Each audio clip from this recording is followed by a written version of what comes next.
कि स्टूडेंट्स आज हमने किया है यूनिट्स मेजरमेंट यूनिट। तो मेजरमेंट यूनिट्स जो होते हैं, हम कोई भी जो फिज़िकल चीज़ें हैं उनको हम नापते हैं। जब हम नापते हैं तो उनको बताने के लिए हमें यूनिट्स की ज़रूरत पड़ती है। तो यूनिट्स जो हैं वो ये बताते हैं कि हमने क्या चीज़ नापी है और उसकी कितनी वैल्यू है, वो चीज़ कम है या ज़्यादा है। ये सारे डिफरेंसेस भी हमें अपने यूनिट ऑफ मेजरमेंट से पता लग जाते हैं, क्योंकि वो ये बताते हैं कि कितनी क्वांटिटी है किसी चीज़ की, कितना मोल कितना है, उसकी वैल्यू कितनी है। तो डिफरेंट यूनिट्स यूज़ करते हैं हम। जैसे कि अगर हमें लेंथ नापनी है या भार नापना है या फिर हमें वॉल्यूम नापनी है, इन चीज़ों के लिए हम डिफरेंट यूनिट्स यूज़ करते हैं। और ये यूनिट्स एक दूसरे में कन्वर्टेबल होते हैं, लेकिन एक टाइप के। जैसे कि अगर भार का यूनिट है तो वो भार में ही कन्वर्ट होगा, मतलब भार को हम किलो और ग्राम में, अगर किलोग्राम में और ग्राम में मेजर करते हैं तो हम इन दोनों को ही कन्वर्ट कर सकते हैं। ये नहीं है कि किलोग्राम के यूनिट को मैं लेंथ के मीटर में जाके कन्वर्ट कर लूँ। अपनी ही टाइप की जो उनकी नापदंड है उसी में वो कन्वर्ट हो पाते हैं। तो सबसे पहले आज हमने स्मॉलर यूनिट्स हम हर चीज़ में इस्तेमाल करते हैं। तो हमने सबसे पहले आज जाना था कि पैसों को, रुपया और पैसा, इस चीज़ में हमारा यूनिट यूज़ होता है। बड़े के लिए हम रुपया यूज़ करते हैं और छोटे के लिए पैसा। तो 100 रुपये जो है हम उसको मिला के बनाता है हमारा 1 रुपया। इसी तरह से ये सेम कांस्टेंट रहता है। रुपए मनी का जो यूनिट है वो कांस्टेंट रहता है कन्वर्जन रेट पे। मतलब 100 पैसे 1 रुपया बनाएंगे, चाहे वो किसी कंट्री में हो, बस हर कंट्री में नाम अलग अलग है। जैसे कि अमेरिका चले जाएंगे तो यही पैसों को सेंट बोलेंगे और रुपए को वहाँ पे डॉलर बोलेंगे। आप यूके चले जाओ तो पैसों को पेनीज बोलेंगे और रुपए को वहाँ पे पाउंड बोला जाता है। लेकिन उन सब जगह पे कन्वर्जन रेट यही है, 100 पैसे कन्वर्ट्स टू 1 रुपी। इसके बाद हमने किया था टाइम का। तो टाइम में हमारे पास बहुत सारे यूनिट हैं और ये हम क्योंकि बचपन से इन चीज़ों को हम जानते भी आए हैं तो बहुत इजी भी है हमारे लिए। सबसे छोटा यूनिट जो है हम सेकंड बोलते हैं। सेकंड से फिर हम बोलते हैं मिनट्स। 60 सेकंड मिलके 1 मिनट बनाते हैं। उसके बाद 60 मिनट मिलके 1 घंटा बनाते हैं। फिर 24 घंटे जो मिलके 1 दिन बनाते हैं। फिर जो पूरे 7 दिन है वो मिलके 1 हफ्ता बनाते हैं। उसके बाद हम कह सकते हैं कि 4 हफ्ते जो हैं वो मिलके 1 महीना बनाते हैं। 1 महीना मिलके 1 साल बनाते हैं। 10 सालों के जो इकट्ठे हम उनको 1 डेकेड बोलते हैं, 1 दशक, 1 डेकेड। 20 सालों को हम 2 दशक बोल सकते हैं। 100 सालों को हम 1 सेंचुरी बोलते हैं, 1 सदी बोल सकते हैं। और 50 सालों को हम आधी सदी या हाफ सेंचुरी हम उसको बोलते हैं। तो ये है हमारे टाइम के यूनिट्स। इसके बाद हमने किया था लेंथ का यूनिट थोड़ा इम्पॉर्टेंट है। इसमें जो हम 4 बेसिक यूनिट्स अभी बात करेंगे वो है मिलीमीटर, सेंटीमीटर, मीटर और किलोमीटर। तो यहाँ पे आप देखिए मिलीमीटर है तो उसके लिए हम यूज़ करेंगे MM, सेंटीमीटर के लिए हम CM, किलोमीटर के लिए हम KM और मीटर सिर्फ एक है तो M। ये जो यूनिट है ये ज़रूर लिखना होता है हम अपने आंसर के बाद। ये जो सिंबल यूज़ करते हैं हम हर यूनिट की एब्रीवेशन, ये हम मिस नहीं कर सकते हमारे आंसर्स पे। अगर आप मिस करोगे, चाहे वो आप अगर पैसों की बात कर रहे हो तो अगर आपने लिख दिया 50, अब ये नहीं पता लग रहा कि ये रुपए हैं कि ये पैसे हैं, तो ये हमें बड़ा स्पेसिफाई करना पड़ेगा। इसी तरह से अगर आपने लिख दिया 23, अब टाइम की बात हो रही थी, आप बोल रहे हो 23, तो क्या 23 घंटे, 23 दिन, 23 मिनट, 23 सेकेंड।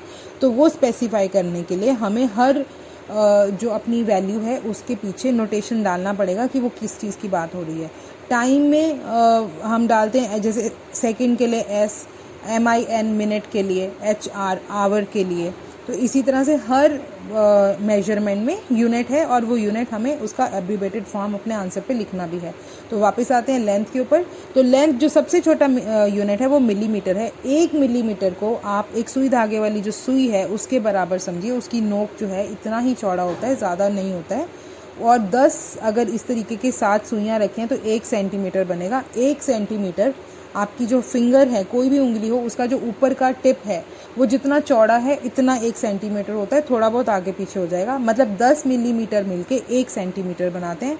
उसके बाद 100 सेंटीमीटर मिलके 1 मीटर बनाते हैं और 1000 मीटर मिलके 1 किलोमीटर बनाते हैं। और 1 मीटर हमारी खुली हुई एक बाजू, इतने के आसपास आइडिया वो रहता है। ये सब एक दूसरे में कन्वर्टेबल हैं। तो अगर आपको क्वेश्चन आता है कि आपको 100 मीटर को मिलीमीटर में कन्वर्ट करो, तो आप इसको 2 स्टेप से कर सकते हो। आप इसको या तो सीधा ही, अगर आपको पता है कि 1000 से मल्टीप्लाई करने से मेरा मीटर जो है वो मिलीमीटर में कन्वर्ट हो जाता है, तो आप सीधा कर लो। आपको ये रट्टे ही लगाने पड़ेंगे कि कन्वर्जन रेट क्या है दोनों के बीच में, या फिर आप पहले स्टेप वाइज चलिए। मीटर्स को पहले सेंटीमीटर में कन्वर्ट करिए, तो 1 मीटर में 100 सेंटीमीटर होते हैं। आप मल्टीप्लाई करेंगे तो 100 मीटर बन जाएगा। उसके बाद आप उसको 100 सेंटीमीटर बन जाएगा। 100 सेंटीमीटर को आप मल्टीप्लाई करेंगे 10 मिलीमीटर से, तो इंटू 10 होगा, तो आपका आ जाएगा 1000 मिलीमीटर। तो ये इंटर कन्वर्जन के क्वेश्चंस भी आते हैं, आपको क्वेश्चन में आते ही हैं, यही आते हैं। So you have to convert, तो आपको कन्वर्जन्स पता होनी चाहिए, किस में क्या कन्वर्ट हो रहा है, क्या उसके बीच का डिफरेंस क्या है। और ये डिफरेंस सिर्फ 10 की पावर के ही डिफरेंस है, तो कोई डिफ़िकल्टी नहीं है। अनलेस एंड अनटिल आपको हमेशा ज़ीरोज़ ही लगाने हैं, बस सिर्फ ये है कि आपको अपना जो दिया गया नंबर है उसको ध्यान रखना है। जैसे अभी तो मैंने बोला 1 मीटर को कन्वर्ट करो, अगर मैं बोलती 2.5 मीटर को, तो अब उसमें आपका डेसिमल भी आ गया, तो आपको अपनी डेसिमल प्लेसमेंट भी देखनी है। तो इसको हम कर लेते हैं। मैं बोल रही हूँ 2.5 को सेंटीमीटर्स को सेंटीमीटर में कन्वर्ट करो, तो 2.5 इंटू 100, क्योंकि 1 मीटर में 100 सेंटीमीटर। मीटर और सेंटीमीटर के बीच में कन्वर्जन रेट क्या है, 100 का। तो 2.5 इंटू 100, मेरा आंसर क्या आएगा। फर्स्ट स्टेप में मैं होल नंबर्स को मल्टीप्लाई कर लेती हूँ। 25 इंटू 100, आंसर आ गया 2500। 2500 मैंने आंसर किया, और अब इसमें मेरे को लगाना है डेसिमल। तो डेसिमल एक जगह के बाद है, तो मतलब 250। 2.5 मीटर में मेरे 250 सेंटीमीटर हैं। So this is my answer, और मेरे आंसर के बाद सेंटीमीटर ज़रूर होना चाहिए। नेक्स्ट हमने करा था किलोग्राम और ग्राम, भार के यूनिट, वेट के। तो ये सॉलिड चीज़ों के लिए हम यूज़ करते हैं। इसके लिए हम 1000 ग्राम जो है वो मिलके 1 किलोग्राम बनाते हैं। तो इसमें हमें यही लर्न करना है, बड़ा इजी है, ग्राम और किलोग्राम। 1000 ग्राम 1 किलोग्राम। तो अगर आपको किलोग्राम दिए हैं, आपको ग्राम में आना है, तो बड़े में से छोटे में आना है, तो आप मल्टीप्लाई करोगे उसी यूनिट से। यहाँ पे दोनों में फ़र्क क्या है, 1000 का। तो 1 किलोग्राम में मतलब इंटू 1000, 1000 ग्राम, सिंपल। अगर मैं बोलूँ 5 किलोग्राम में कितने ग्राम है, तो 5 इंटू 1000, 5000 ग्राम। और वापस अगर मुझे ग्राम दिए गए हैं और किलोग्राम में मेरे को चेंज करना है, तो मुझे डिवाइड करना पड़ेगा 1000 से। तो अगर मुझे पूछा गया 50 ग्राम कितने किलोग्राम के बराबर है, तो मैं 50 बाय 1000, 50/1000 इस फ्रैक्शन को देख के अब मुझे ज़ीरोज़ हटा के डेसिमल, अपना डेसिमल में कन्वर्ट हो जाएगा। सो ऊपर 2 नंबर, नीचे 3 ज़ीरो, तो मेरे को अब ऊपर 1 ज़ीरो लगा के 3 डिजिट्स पूरे करने हैं। तो 0.050, और इसका आंसर आएगा 0.05। तो मतलब कितने किलोग्राम है ये, 0.05। नेक्स्ट हमने किया था लीटर एंड मिलीलीटर। लीटर और मिलीलीटर किस में होता है, लीटर मिलीलीटर होता है आपका जब हम वॉल्यूम, भार का टाइप ही है लेकिन वॉल्यूम, लिक्विड्स के लिए हम यूज़ करते हैं। दूध हो गया आपका, पेट्रोल हो गया, पानी हो गया, तो इन चीज़ों को जब आपने देखना है तो आप लीटर और मिलीलीटर की बात करते हैं। ये जब इसको हम वॉल्यूम कहते हैं किसी भी ऐसे औजार, ऐसी चीज़ की, ऐसे इक्विपमेंट की जिसके अंदर चीज़ भरी जाती है और पूरी जगह ले लेती है, जैसे बाल्टी हो गई, जग हो गया, तो इसके अंदर के जो एरिया है जिसमें सारा सामान आएगा उसको हम वॉल्यूम बोलते हैं, कितनी वॉल्यूम आ गई।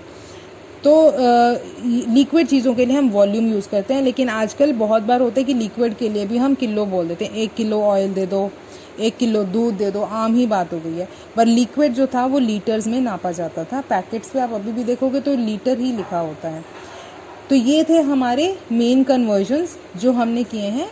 तो इनको आप अच्छे से सुन के और क्वेश्चन आंसर्स जो मैं भेज रही हूँ उनके आप जवाब दीजिए। थैंक यू बेटा।